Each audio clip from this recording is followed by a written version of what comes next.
What are your insights on that?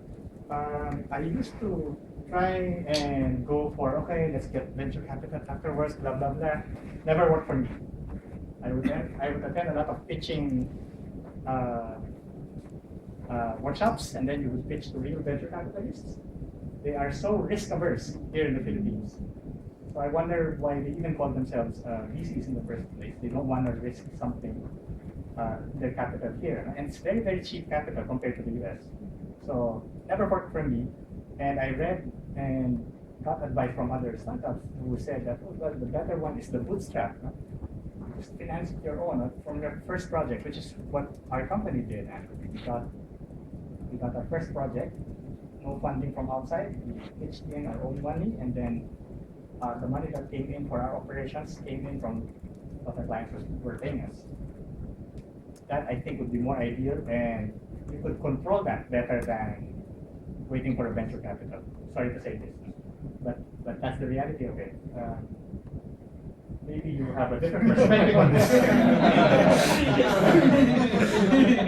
I was watching you out of the corner of my eye. You might have a different perspective on this, but I would say try to work within what you could control, and then make that the VC as a secondary goal. It would be good if you could get VC funding later on, of course, but don't aim for that as your sole objective. Actually, it's good advice. Thank you. Thank you, sir. Yes? Because if you aim for VC, you try to write a really good business plan. It's not realistic. Let me explain, I think, to clear up the issue. Most people are under the conception that venture capital is about financing any business idea. It's not. The truth is, venture capital finance big ideas. Right. If your market is too small, you have to assume that venture capital have minimum investment requirement. Okay.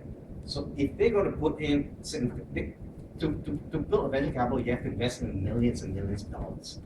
If you invest millions of dollars, you need to make high returns.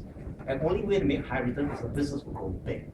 And so if your business cannot grow really, really big, there's no way venture capital can invest, even if it's viable. So that's true. That's basically it. Now, having said that, these days, if you're a technopreneur, all of you know what Y Combinator is. I hope I understand it.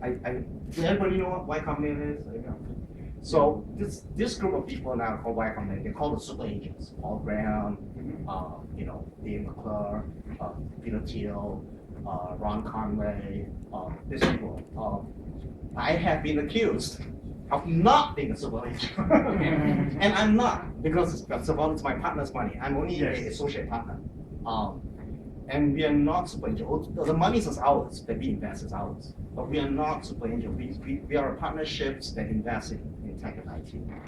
And again, what we actually do is most of these internet companies that we own the majority of it. We are not really. The exception being Insync and a few other things we're doing, they're exceptions actually. We are considering, the idea was actually to try and be a super angel. But what we found, in order to work for a super angel, the way it works, we need a lot of startups. And the problem is we have not found it. A typical super angel invests like Dave McClure has 500 startups he put in. 70% of them will go bankrupt. And 30% will work, and most of the return comes from that field. But I can't even find 50 to put my money in. So how do I become a super angel? So that is an issue. Now it's something Mark, Terrence, and we talked about all the time. We're trying to build a community over a long term and working on projects and ideas and things like that. So hopefully someday it'll happen. But at the moment, it's not happening even anywhere else in Asia. You can hardly even find a super angel in Europe other than outside the US. So it's really that difficult.